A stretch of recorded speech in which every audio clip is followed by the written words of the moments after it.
Hey everybody, it's your boy CA Motivates, and we're back for another phase of our More Than Just a Game podcast, phase 2. And last week we had a break from our podcast, and this week we have started our phase 2, 6 weeks of speakers and encouragements and hearing from real people about real stories, about real hope, and it's going to be powerful. And for tonight, we have our very own superstar coach, Heith, aka the Sergeant Little, is going to be sharing with us. And I want to encourage everybody to have pens and paper ready, because there's going to be a lot of takeaways to take note of tonight.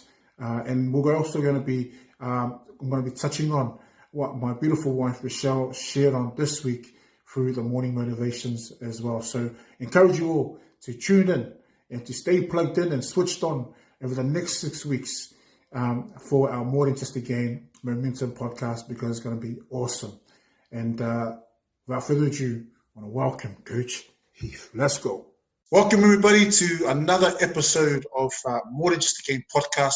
This is our week, first week of our phase 2 Iron Lockdown program. And, we had a bit of a break last week from our podcast, but this week we are back on as we go into the next 6 weeks. And tonight we have a very special guest of us. He is a superstar in the Iron Armor community, and everybody loves him in the Iron Armor community, and they call him by the name of Sergeant Heith. Why? Because he's such an encourager. And as you know, Heith, for those that know Heith, he's just not a person that says stuff and doesn't do it. Whatever he tells the athletes to do, he does it himself. And so tonight, welcome, Coach Heith. How you doing, brother? Yeah, good. Yeah. It's another day in COVID. Nice. Awesome to see you, man. Is that a COVID moustache I see there? Is that part of COVID? Yeah. We've gone to Mo. Oh, nice. To the Mo. I've been accepted with the beard. Wasn't allowed to have the beard, so I've been accepted with have the Mo. So the Mo. Well, I know I failed, man. I failed. I did the challenge about growing the beard in COVID, and look, I shaved. But it's good that I've got awesome brothers that can carry on through the moustache. So awesome stuff, man. Thank you for coming on today. I know you've got a full on schedule with everything that you're doing, family wise as well as other things. But I really appreciate your time. For this week's podcast, to all our viewers watching, we're taking a bit of a shift in the gear, or gear shift. With our speakers for this section of the podcast, and that is focusing on parents whose kids are on the program and have been part of the journey. But for those of you that don't know, like Heith is also a coach with Iron Armor. And so tonight we're going to be hearing a bit about Heith's, his background in regards to playing, where he grew up, but also, what is it like for him being a parent with kids in the program, what it's done for his kids as well, but also his role as a coach at Iron Armor. So as you start off with, for those that have been watching our podcast, we always have warm-up questions. So I've got some warm-up questions for Heith. And the first one for you, Heith, is what is your favorite dance move? For me, like when I walk into a room and man, I'm a shy dancer. Coach Marcel, he's a bit of a groover. And then I'm a bit of a wall dancer, so I dance on the wall, with the feet up on the wall and the back on the wall. What about you, man? When you walk into a place with some good music, what dance move do you go to, man? Oh, I still stick to the old two-step. That good old two-steps. Nice. Can't go wrong. That can't go wrong. Okay. Is that the 2 steps and then clap? That's it. Clap. Still two-step. And then close the eyes, That's it. Oh, nice. I like that old 2-step clap and close the eyes. So if you're watching, anyone out there, that's the go-to. Okay. Another question is, what is your favorite meal? Like, I know that you're like into your fitness and that, and you carry yourself well and all of that. And you got an awesome gym. I can see the background there. Like, what's your favorite healthy meal that you have? And then also maybe what's a cheat meal that you have? If you have a cheat meal day. Favorite meals, probably I'd say I like my curries. Nice. My nice spicy Indian food. Yeah. So I don't mind that as a meal with my rice. Cheap meal.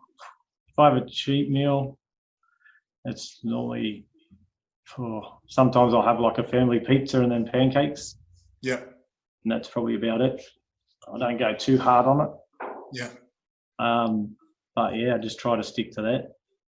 Oh, that's awesome, man. And, really, and we can see that, you're always into your fitness stuff, and you always got the big guns as well, and, awesome stuff. The man. Next question, last one here is if you were a superhero, as in like, the Avengers, like, who would you be and what would your extra superpower be if you're in the Avengers? If I was an Avenger, probably be Black Panther. Oh, nice. And then extra power would be to be invisible. Oh, that's a good one, man. That's a good one. Invisible. Black Panther and be invisible. Awesome. Thank you, Coach Heith, for answering those warm-up questions. I know the viewers have been waiting to hear those questions each week, just to see what's because it's one thing to be serious as a coach and as a player, but it's also another just to have a bit of fun at the same time, just to get that balance. And so awesome. Okay, just to move along into some more serious questions, if that's what you would call it. Just to give the viewers a bit of a background, because they see you coaching, they see you pushing yourself as well as the athletes are pushing themselves and training. Give us a bit of a background into the life of Heith. Like, where did you grow up, and when did you start playing sports, and how did you get started? So I was, we'll go back. I'll go back. I'm getting pretty open lately with my life, I guess, with my journey. So I was in a boys' home. So I used to play AFL first off. Wow. Out in the middle of nowhere in Heith, New South Wales. So in the home, then I got into rugby league. So I'd play AFL on the Saturday and then league on the Sunday back then. Wow. And I hadn't really heard of union. So I was sort of just doing that. And then obviously once I finished down at home, I got out. I then started to travel, doing all carnivals and circus stuff. Oh, wow. And they had a team back then that played rugby and union. So they'd go and play against all the towns. So we'd go and play against like Redcliffe Dolphins. Like we'd have a carnival team, like a carny team, so to speak. So I remember playing against, it was Cairns when my career set off. We played against Cairns, and I played against, might have been Steve Renoff back then. Whoa. Coming through. And he was playing on the wing. He had the awesome headgear, really. Yeah, and I can't remember who was playing their fullback, but I got a hat trick that day. Two of them off kicks off their fullback, and we just, as you do, you finish, you get to meet everyone, the locals, and that's when I got offered my first contract. Was in Cairns. They just walked up to me and said, "Look, would you be interested in signing for a couple of years?" Which I did for a few years, which was a great experience. Then I finished that up, and then I went to the States. Wow. Went over there, moved fast-tracked over there. Done it. That's when I played a bit of union over there. A bit of running around over there for a bit, I guess, a bit of exposure. And then I moved back, obviously, to Melbourne, where my parents were. Started to look for a club. Started at Altona Roosters. Yeah. Which is a pretty sound club back then. Like, they were pretty well known. Sort of went there as a no one. And just happened to be a guy that I grew up with a long time ago, who was actually the captain there, which was JB Brown. And he was sort of shocked to see me, like, "What are you doing here?" It's like, "I need a club." So then, I played there when they were pretty dominating. I think they won about 9 premierships in a row or something back then. So we were pretty well-developed team.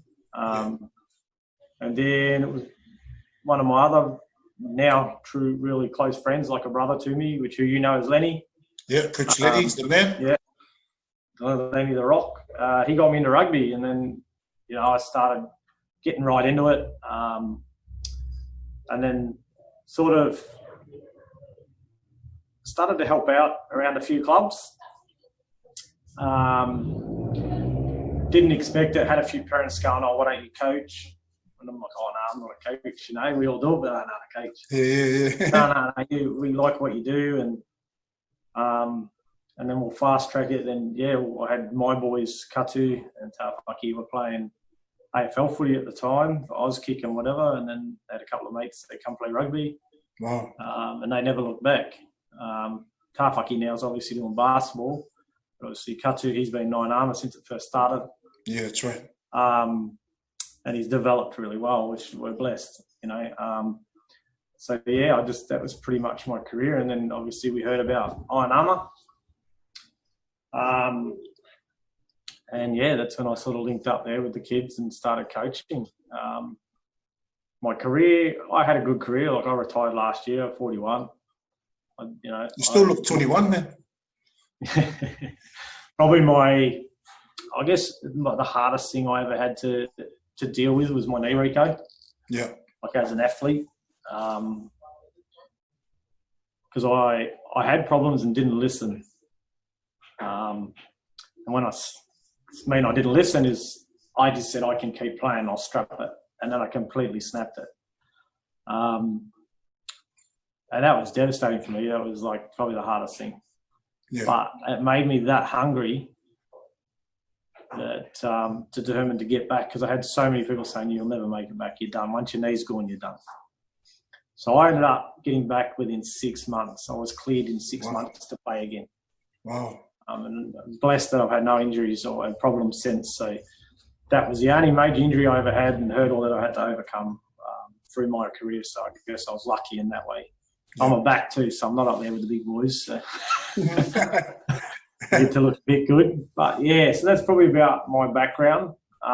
Coaching was, I guess once I'll put it towards getting like a tattoo, or something like that. Like they say, it's addictive. So once I started getting into it and helping out, and I sort of sat back a lot too before I really wanted to start helping, and looked at other coaches on how they did things. But then as I've always said to you, Chris, I always snap out of different sports, like just take things out to implement into what we do at Iron Armour, because I feel that every sport can help each other in some way. So I've always just made sure that, like I always say, I won't make an athlete do what if I can do it, he can do it. Yeah, that's right. And I'll do it with him, Yeah. I'll always be like that, and I'll always ask him, how's school, how's mum? Yeah. Off the field's massive, If we go in and look at, I'll give you examples, like you look at Jonathan Thurston, prime example, owns his own airline, has now 6 academies, and this is a guy that off the field, he's going to probably be known for more than he's ever done. Then you go on the other side of the perspective of Richie McCaw. He's a flying doctor. You got these guys, these athletes that have made sure they just show that off the field can mean so much more. Yeah, yeah. And that's, we've all got talent. Everyone's got it. It's just, I'd rather pick an athlete that's going to put in the hard work than someone that's got talent. That's awesome. It's a team thing. It's not an individual. Yeah. It only gets you so far. Yeah. That's awesome, Heith, man. You know what? And I love that you touched on, with your injury, you're talking about the importance of listening. Like I too can relate to that, growing up, my coaches and my physios and trainers always told me, Chris, make sure you're stretching, make sure you're stretching, make sure you're stretching. And I'll be like, no, I'm all good, because, you rely on your natural strength. And because being young, you can just bounce back. But then now, I'm turning 37 this year, definitely feel, being like stiff as in like my joints and all of that. So, like what you said, like it's important to listen. And especially for our young athletes, like, if you're watching, those athletes that are watching right now, it's important what their coaches say. There's just little 1%ers that really, really counts. And like you heard from Coach Heith, you've got to listen. You've got to listen. Remember, reason being is that these coaches, or us as coaches, or your parents, they've been through what you're going through. And so it's really important to listen. in regards to that. And the other thing that I love that you picked up was talking about, Jonathan Thurston and even Richie McCaw, because everybody thinks of greatness as just being a great athlete, but greatness is far more than that. It's about who you are after sport. And so while you're in sport, you've got to be building towards not only greatness on the field, but greatness off the field, like you mentioned. And so, it's awesome that you brought that up, because I think in today's age, a lot of, the young athletes who aspire to be, professional athletes need to hear that education and all that go hand in hand. Not only education, but also how you are at home. And that's awesome, Heith. 100%. And it's like, I look at Katu, and that's why he does bikes for life. So he loads 40-foot containers with bikes to send to province countries. Wow. Have that advantage that other kids have, because I've said to him, you need to do stuff like this. You need to be able to give back and not forget. Yeah. Where you come from, but what people don't have that you're giving them. That's right. Stuff like that. So, and that's really big for me, is the off the field. Yeah, wow, that's awesome, Heith, and love that you shared that. And now, you, like you said, you mentioned you've got your own kids in the program, Katu and Tafaki, and Tafaki's made a comeback. Made a comeback, and I remember you touched on the early days of Ainama, going back 8 years now, when we would have to climb over the fence to get to training. But ourselves, we could get over the fence. And what I loved about you, bro, like when you come on as a dad, just watching your kids, like you didn't just wait, you just came in, and we had conversations, and then we found out about the passion you had to coach, because for your kids, as well. And also for other people's kids, as in empowering them. And that's what I love about you. That's what we love about you, me and Coach Marcel and the rest of the team. So tell us a bit about that experience. Like, you got your own kids in the program. How's it helped them? Obviously we started when you guys sort of in the garage, and then sort of started hitting a few fields, and we sort of came into it with the two boys, with Katu and Tafaki. Sort of sat back and just, I guess, watched. They were pretty shy. So then once that gave them more confidence, obviously, with Iron Armour, gave them a broader perspective of network of friends. That's right. Who they still talk to this day. Katu, he's obviously Tafaki's doing basketball now, and he's back, but he loves it now. He's asking for a uniform. So it's that fire's come back in the belly, so to speak, even though he's doing basketball, which is great. I'm overwhelmed with it. It's good, because I know how good of an athlete he is. That's right. And we all know how good our athletes are. Katu, look, he had a few years off. He had a bit of a bad run with bullying and stuff. And obviously I contacted Iron Armour again. Janine sat down and said, look, maybe that's part of the puzzle he's missing, that family, and that just being a part of something, and being humble, and being, everyone is equal. No one's different. It doesn't matter if you walk in with a state jersey, or you've played for this state, or you've represented Australia. When you come to Iron Armour, everyone's on the same level. There's no graph. The graph is just straight. So then, obviously when we brought him back, he's just gone, it's crazy how he's developed, and how, he really missed it, and he needed it. And now obviously Tafaki's come back in. They're helping each other, and there's that little competition between brothers and other athletes. But no, it's been, as a parent, it's been awesome. I'm glad I came back. I think it was probably something I missed too, especially with parents and other athletes. I guess I look at it like, I don't know, some people might see me as full on, but I don't treat, I guess, my boys any different to any other athlete I coach at Iron Armour. Yeah. I don't just, if I'm going to yell, I'll yell at all the kids. If I'm going to encourage and get my boys up and start yelling, I'll go to each kid.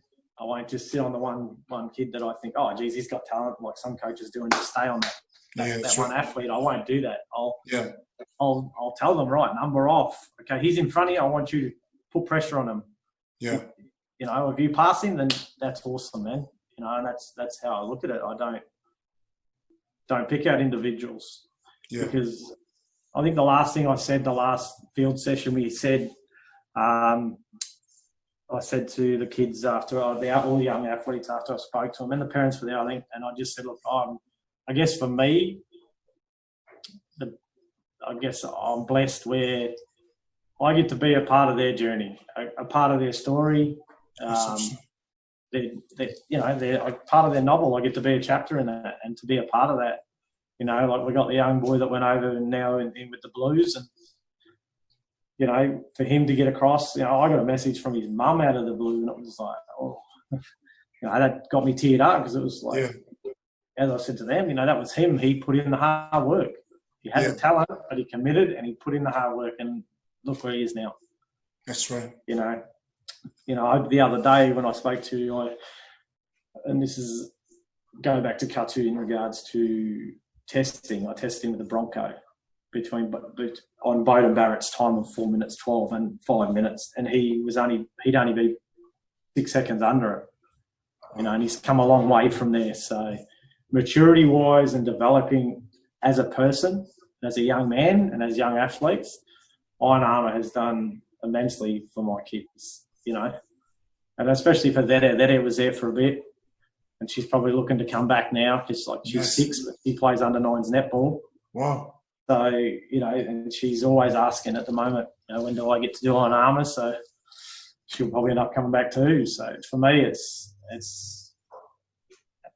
a lot bigger, I think, in regards to, I guess, my journey as I go on and get older and watch my kids develop. But also, you know, with you, Chris, and Marcel, and, you know, a lot of stuff that I've personally been through, you guys have helped me through that. And you don't always get that. Like, it's not something that you just get given.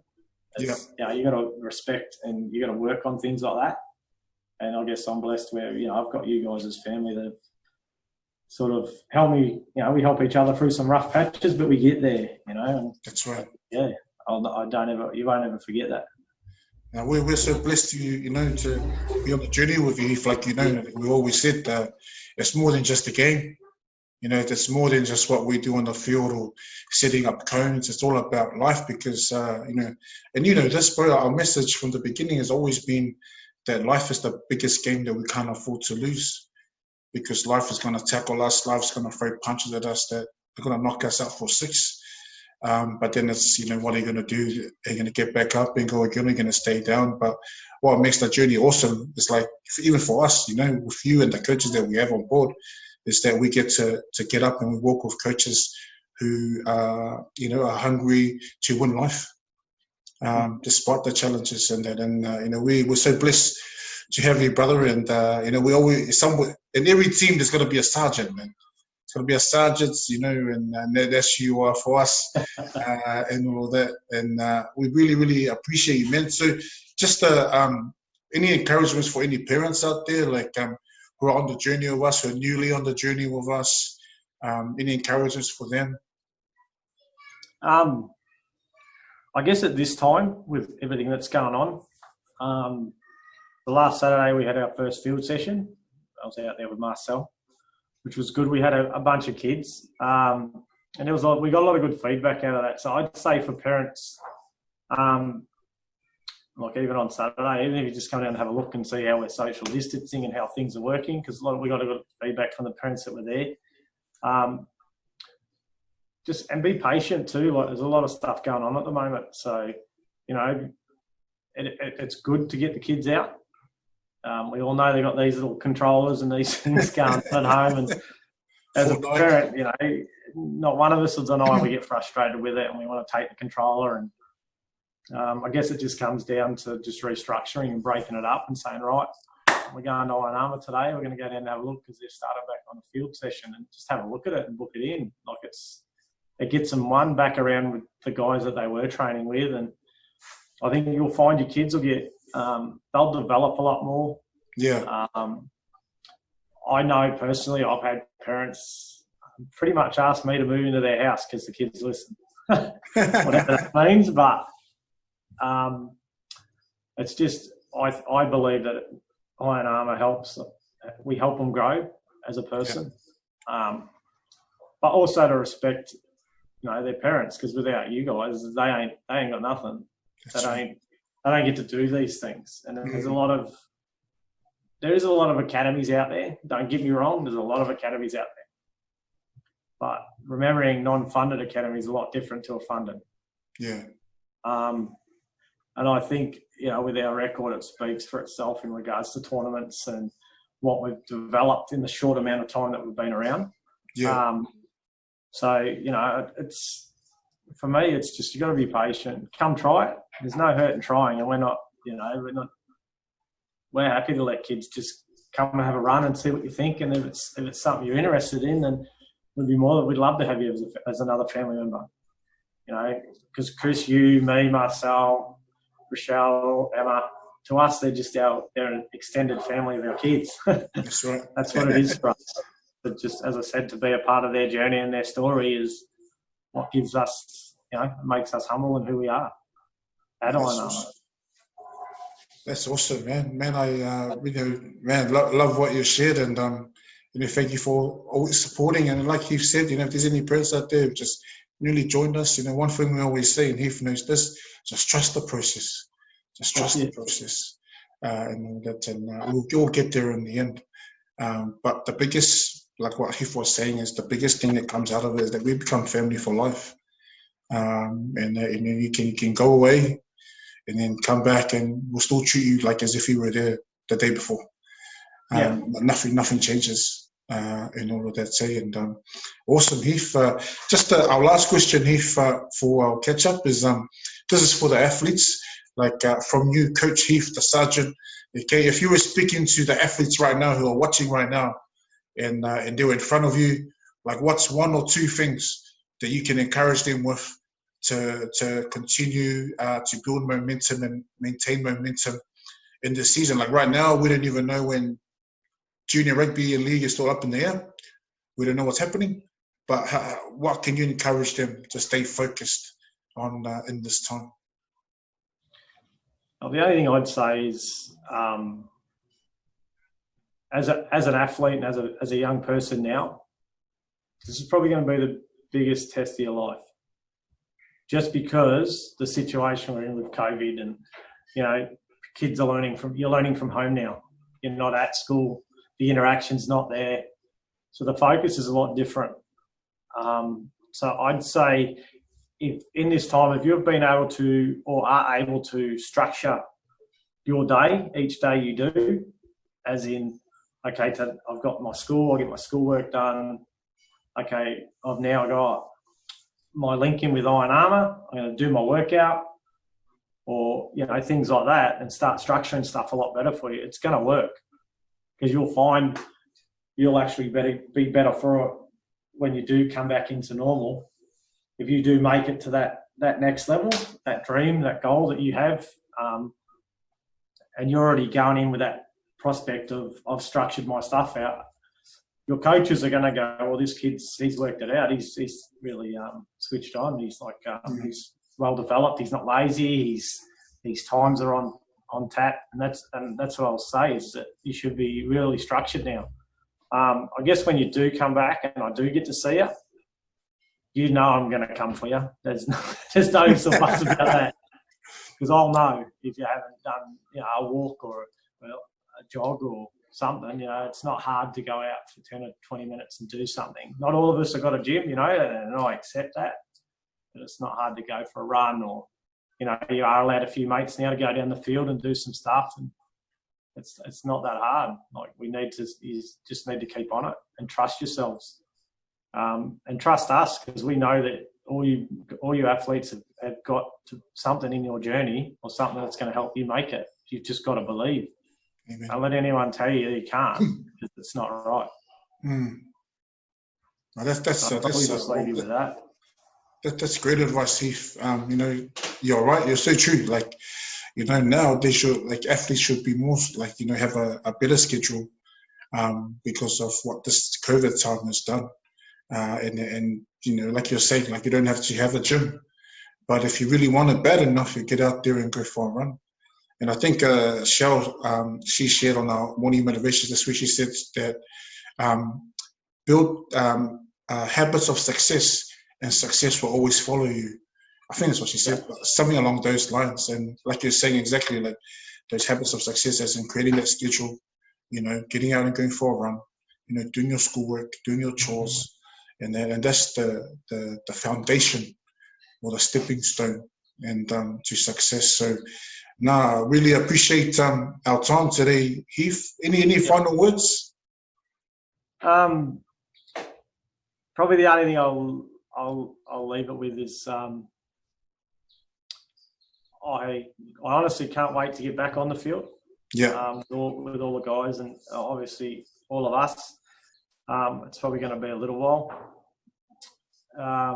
But I do encourage to try and come down to the field sessions, lock it in, and just come down. You'll probably find, geez, I missed it. I did the first Saturday on the weekend. It was awesome. It was good. Yeah. So awesome. just make sure you get out there. Structure. Get that structure right. We've got the time now. And just try to get what you got to get. You all want it, and we want you to have it. And we're here to help you, on that journey to be able to take those steps to get to where you need to be. No, that's awesome, Heith. Thank you, Heith. Everybody, just massive shout out to Coach Heith again for coming on today, taking time out to add value to those watching, and even to myself. I've taken a lot out of that, and I have that respect for you, Heith, just because you are a man of your word, and the way you carry yourself through your words is also how you carry yourself in your actions, and that's a testament to your character, and we love you, bro. Marcel and I, we love you too. We love the journey, bro. And we know it's just starting, it's just starting, even though we've been around for 8 years, but we know that the journey is just starting, what we have with the other coaches, Lily and Lipo and everybody else is something special. But also the bonds that we have with the kids and their families. And, the goal is to continue that for the next 10 years, this next decade. And then maybe one day your kids can be the coaches of Wainama along with our kids. And that's what leaving a legacy is all about. And we get to be those old guys that can sit and watch with our walking sticks. Me and my walking stick, you'll probably still be running at the age of 70. But I appreciate it, bro. And we've run out of time. But again, thank you again for coming on today. And we really appreciate you. And make sure everybody have your pens and papers with you. And I hope you took a lot of notes tonight, because a lot of what he shared is value. And we thank you, brother. So wishing you all the best, brother. Love to Janine and the kids. And thank you, bro. Thanks, guys. Thanks, Heith. Well, there you have it. What an awesome time with Coach Heith, reminiscing on the journey, but also hearing from him knowledge and wisdom of what he's been able to do. Even as a player, as an athlete, but also as a parent with his own kids, being in the program, and also being a coach of Wainama. We're truly grateful. And so I encourage you, to if you took down notes, to reflect on those notes, and whether you're a parent or whether you're an athlete, there's a lot of good things that you can learn and take away from that, especially if your child or your athlete is on the journey at the moment or right now. We always encourage trust the process. And so I want to encourage you to continue to tune in and to switch on to our podcast. As over the next 6 weeks, we're going to have some amazing speakers, and definitely a lot of learning, a lot of encouragement. And our heart always that you leave feeling empowered, leave feeling encouraged. It's your boy, CM Motivates. Thank you again for tuning in tonight. Bless you all. God bless. Let's go.